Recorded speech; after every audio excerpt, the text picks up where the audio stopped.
Light मरामती बेले तले पड़ी टेक्नीशियन मृत। क्षतिपूरण दाबी में शवरक्षी परिवार और ग्रामवासी धारणा। बालेश्वर जिला जलेश्वर पौरांचल में सूर्यरश्मि संस्था तरफ कार्यरत कर्मचारी दैतारी जेना विद्युत खुंटे चढ़ी काम करुवा बेले तले पड़ी मृत्युवरण करिसेंती। क्षतिपूरण दाबी में पौर परिषद ऑफिस आगे शवरक्षी धारणा बसिଛନ୍ତି परिवार और ग्रामवासी। घटनास्थल में उत्तेजना प्रकाश पाई बेले पुलिस मुतयन होती। सूचना अनुसार जलेश्वर पौर परिषद पक्षर सूर्यरश्मि नामक एक ठिका संस्थार टेक्नीशियन भाव कार्य करुवा आंबुलीअठा ग्रामर दैतारी जेना आज 5 नंबर वार्ड में एक विद्युत खुंटी उपरकू चढ़ी मरामती करुवा बेले हठात तलकू खसी पड़ते। संगे संगे स्थानीय लोके एवं अन्य कर्मचारी माने तांको उद्धार करी जलेश्वर जीके भट्टर हस्पिटाल भर्ती करथिले। मात्र सेठारे डाक्तर तांको मृत घोषणा करथिले। तेबे बिना सेफ्टी बेल्ट रे कर्मचारी मानंको काहेकि कार्य रे नियोजित करा जायथिला ताकू नै प्रश्नवाची सृष्टि होईछि।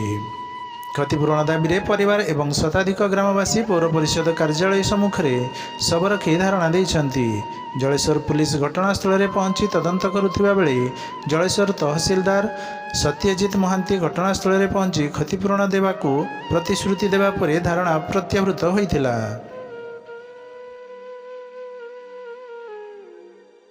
मो ना सिन्हलता दलपति, मो बाबा घर आमलीअठा, मो शाशु घर चंद्रेश्वर बसचंती कहीं ना मो भाई एटी म्युनिसिपालिटी ऑफिस रो चाकरी करथिला। 25 वर्ष लानी चाकरी करछि।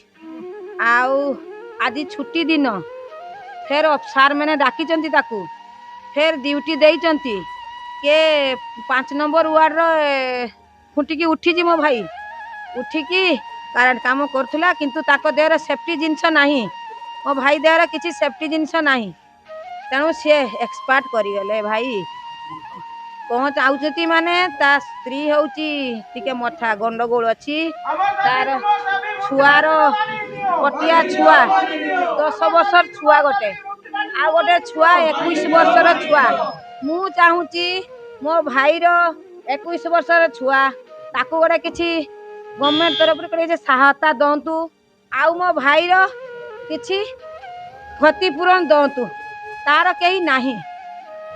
हमर कंपनी सहित कथबार्ता है आउ कंपनी वर्तमान इमिडिएटली 50,000 टंका क्रिमेशन देइचंती। तापरे तांकर डॉक्यूमेंट इत्यादि रिसीव कला परे पोस्टमार्टम रिपोर्ट इत्यादि इत्यादि रिसीव कला परे 3 लाख रु 6,70,000 मध्य रे तांकर जो अमाउंटा कैलकुलेशन रे फाइनल हम सेटा पेमेंट करेंगे। ता सहित आमर रेड क्रॉस तरफ मध्य कलेक्टर सार परमिशन देइचंती। मु काली तांको घर को 20,000 टंका पठेई देबी। ता सहित आमर कंपनी मध्य प्रॉमिस करिछि जे तांको घर रो गोटे पिला को तार क्वालिफिकेशन मुताबक ताकू चाकरी दबो बेली।